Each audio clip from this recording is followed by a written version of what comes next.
Hey, and good morning. I hope you're having an awesome day. I know that I am. The sun is out, the skies are blue, and life is good. You know, for a long time, I've talked about passion, compassion, and compassionate action. And this video is about following our passion. And passion, as defined, is emotion. It's something that we're strongly interested in and enjoy. But other than feeling good, why would we want to follow a passion?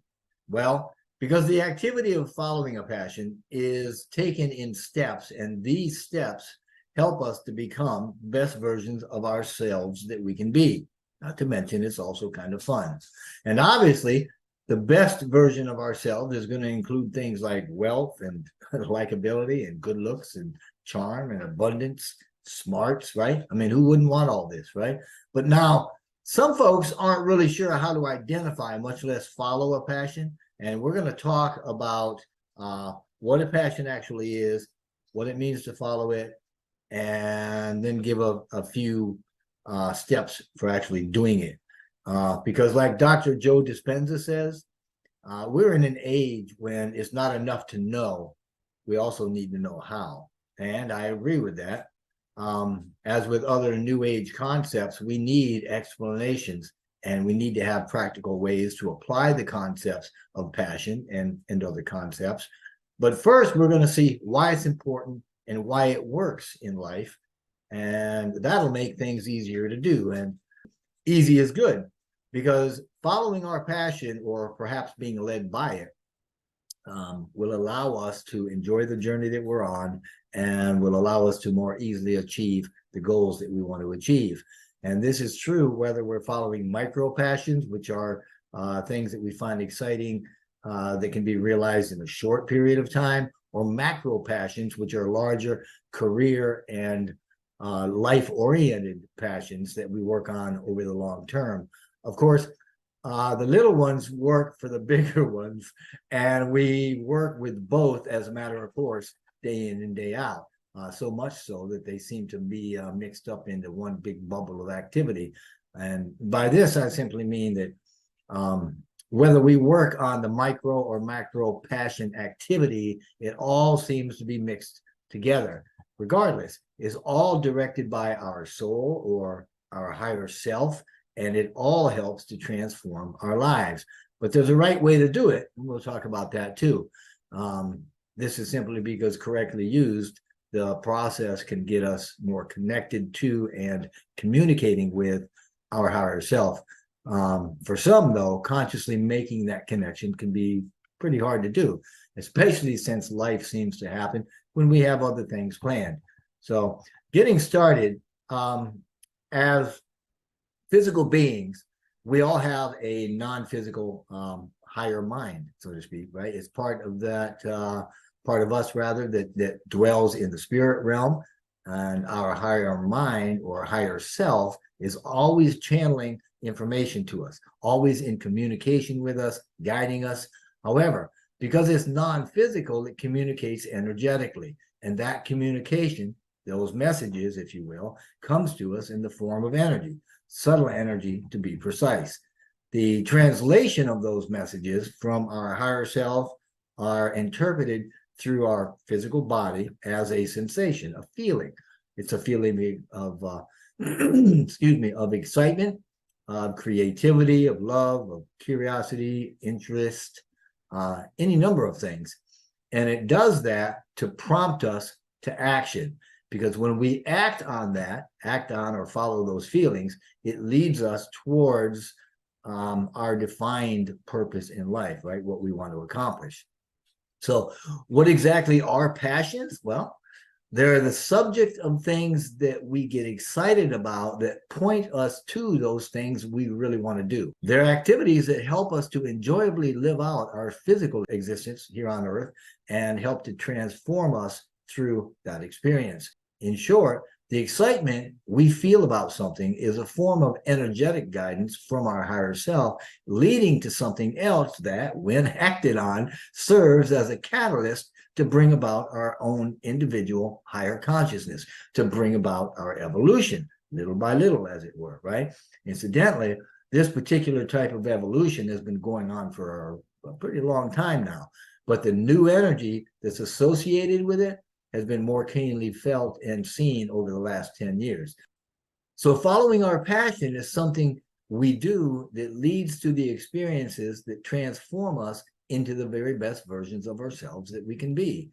In other words, when we're willing to act on those things that are exciting to us, especially if we act on the thing that most excites us, we're actually following the guidance from our higher self, which is telling us, hey, this is the path to be on. This is the next step to take on your journey, right? That's why it comes to us in this way, as an indicator. It's a marker or a sign pointing the way, if you will. It's saying, this is the way, turn here to move to accomplishing your greatest good. And when we do, each time we're willing to follow that guidance and take action, we're essentially communicating back, telling our higher self, okay, I hear you. This is my next step. I know it is because it's all got me jazzed up and I'm taking it right now. So life is pretty good. And as long as we're acting on our excitement, our higher self is going to send us more opportunities to act on. Opportunities we recognize because of how they make us feel, because they put us in a heightened energetic state, right? Meaning we get excited. Incidentally, if we ignore these feelings, they'll diminish because there's no real point in sending more opportunities to us if we're not going to act on the ones we've already been given. But when we do act on them, it'll give us more. The higher self will give us more opportunities. And we'll get this guidance, right, through what we call synchronicities.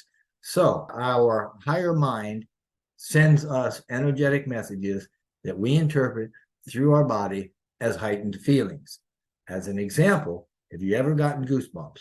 I get them pretty often, mostly on my arms, shoulders, upper torso. Goosebumps result when our body translates messages of agreement between spirits. In other words, we feel them when our spirit identifies with another spirit. Put another way, that feeling, goosebumps, is our spirit resonating with, matching frequencies with, or in agreement with another spirit. You see, the hair follicles on your body, they're like an antenna of sorts because they're sensitive to the subtle energy of spirit, and that frequency causes the tiny muscles at the base of the follicle to contract, right, to squeeze, and that contraction squeezes the base of the follicle, causing the hair to stand up in a way, right, so that it becomes a better antenna. It gets better reception. You've heard people say, oh, the hair on the back of my neck stood up. Well, that's what they're talking about. These are also called spiritual chills, and they're what we feel when we're emotionally moved in some way. And in most cases, it's a very positive emotion that some call confirmation bumps, right? They're a sign of support. Anyway, all these feelings that we get, right, these interpretations of messages are intended as guidance for becoming the best versions of ourselves that we can be, each step by step. So I would certainly encourage you to pay attention next time this happens to you, because you will undoubtedly make some kind of connection, and it's very likely that you're going to see or feel something in that situation that you're in delightful agreement with. So getting back on track, sometimes we've got a little difficulty figuring out what our passion is. Usually it's because we think we got to be jumping up and down or running around like a crazy person to show that we're acting on something. But in actuality, it's quite basic, and it's found in the idea that at any given moment on any given day, there are a number of options or opportunities available to us that we can take action on. These options, these events or these opportunities, they come to us in synchronicities, which I mentioned earlier. Now, these actions can be simple, everyday things, accompanied by a desire or excitement to do them. In other words, these things are going to appeal to us, right? Taking a walk, reading a book, going to lunch, taking somebody else to lunch, taking a different route, over tipping the waiter, sitting in the sun, going out and laying down in the yard, anything we might do in a normal day. Now, the idea is just to look at whatever options are available, no matter what they are, and choose the option or opportunity that is the most appealing to us at that moment. right? The most exciting, curious, or interesting, or whatever. Choose it and act on it.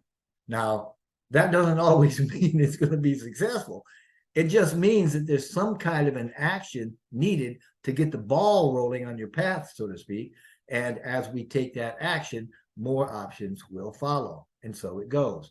More and more things we can act on come to us, choice after choice after choice that leads us along the journey that we call life. Now, the underlying premise here is that it's not that hard to act on our passion. We simply need to pay attention to the simple things in life, or at least at the beginning we do, and act on them to the best of our ability. If we do, we'll be in a perpetual state of success, of always succeeding. And if we get one or more things that seem to be equally exciting, or that we have an equal ability to act on, then just pick one. It really doesn't matter which one we do. But if we can't seem to choose, we flip a coin or something. The idea is to pick one and move on. Preferably, to pick the one that jazzes us up the most, right? And after choosing it, if it feels like the choice really wasn't the one that we wanted, we just pick the other one. Doesn't really matter because they're all synchronicities. And the more jazzed up we are when we act, the greater the shortcut is to where we're headed.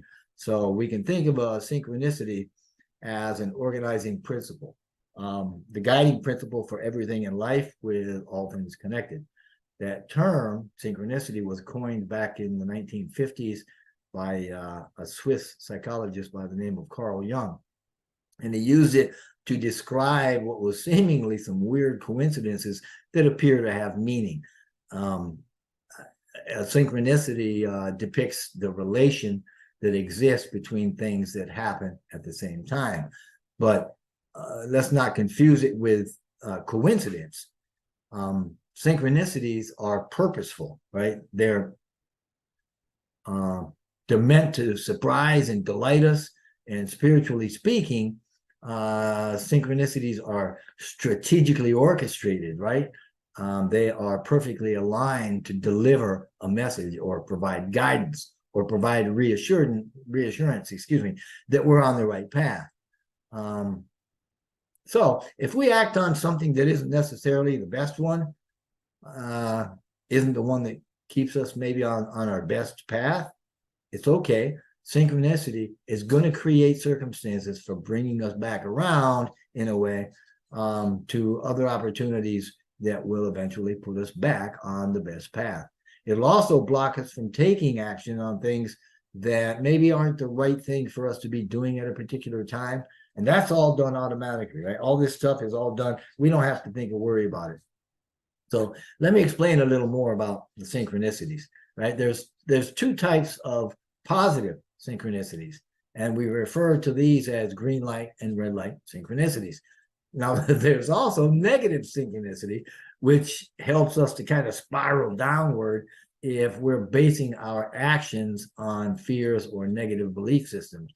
But that's a topic for another day. Green light synchronicities are opportunities that we have an ability to act on, while the red light synchronicities, though still representing our passion, can block us from taking any kind of action. Red light synchronicities are an indicator to us that a particular option may not be the right one to take right now. And this means a green light synchronicity could come into play, right, to redirect us, bringing us back around to a previously unactionable red light synchronicity that once we've gotten the needed experience or information or whatever, we can take action on. In this way, synchronicity is quite literally the organizing principle responsible for providing the order of events needed to act on our passions. And I hope that's clear as mud, right? So if we can't act on something that we're most excited about, find out what it is we can take action on, even if it's not the most exciting thing, and do that. In this sense, it's the excitement that tells us, hey, it's all connected. And if we take action on the one we can, it's likely to give us the experience or whatever else we need that'll give us the ability to act on the one that we didn't previously act on or couldn't have acted on. Either way, it all works together automatically to get us where we need to go. In this way, our passion is the conduit through which we communicate with our higher self for our greatest good. So the procedure or process for becoming the best version of ourselves that we can be begins with following our passion. And that means we're acting on our highest excitement every minute we can. Of course, as we learned a little earlier, a passion is something that really excites us. Acting on it simply means that you go for it. You try to accomplish whatever activity that makes sense at the time. And if you're excited about seeing a movie, go see it. If you're excited about doing a video, do the video. If you're excited about making dinner, go make dinner. But while acting on the things that most excite us, to be truly following our passions, we're going to have to do it to the best of our ability and take it as far as we can. That's part of the process too. Sounds pretty easy, right? Well, here's the kicker, right? We have to do it all with zero expectation for what the outcome should be. So the process in following our passion is to go after what excites us most to the best of our ability, while taking it as far as we can without any expectation for what the outcome should be. Of course, you may be wondering, what's the zero expectation all about, right? What's that about? Well, let's see if we can navigate that a little bit. Now, we're physical beings and spirit beings. This means we have a physical mind, a mind that we use with our physical body, and a higher mind that is non-physical. These two minds need to work together so that we can function as one whole person in our reality. But when we allow the physical mind to think it's got to do this or it's got to do that to make things happen, and it's got to know how something is going to happen, and we get all caught up in the details, we're giving it a lot more to do than it was ever made to do, right? It just wasn't designed to do that stuff, and it's going to wear us all to a frazzle. Now, the point is, our physical mind isn't designed to know how something is going to happen. It's designed to know and to experience what is happening here and now in the present. The higher mind, on the other hand, knows exactly how something should happen. And when we allow, for lack of a better word, the higher mind to know that and to work with us, it'll know how to give guidance by bringing in a representation to us using the physical mind. In other words, we get a vision or an idea for the physical mind to experience, and we get all excited about it, right? As you undoubtedly know, we're capable of visions, pictures or ideas or thoughts, right? Because the physical mind is capable of conjuring a visualization of a preferred reality, which is exactly what they are, that we see in our mind's eye. And when we see that, we get rather excited about it, about experiencing what we're imagining as a reality. As such, that excitement is good. It's exactly what we need. But the real purpose of that idea, that thought or visualization, is to generate a feeling, to generate a state of being, a passion, as it were. So in actuality, the vision's purpose is not to manifest, not to come into reality as we imagine it, but to raise our energy. Because as good as we may think our vision for a new home or something might be, as far as the higher mind is concerned, we're slumming it, man. And if we would let go of the actual imagery and stay in the energetic state, stay in the feeling that the visualization generates in us, and hand that energy over, so to speak, to the higher mind, it's going to bring us the manifestation that's represented in our passion state with the potential to be 1,000 times better than anything we imagine. When we do that, we essentially give the higher mind a blank canvas to work with. That's why we say we need zero expectation about what the outcome should be. Of course, the outcome may or may not look like anything we've imagined, but whatever comes of it, it won't be bad.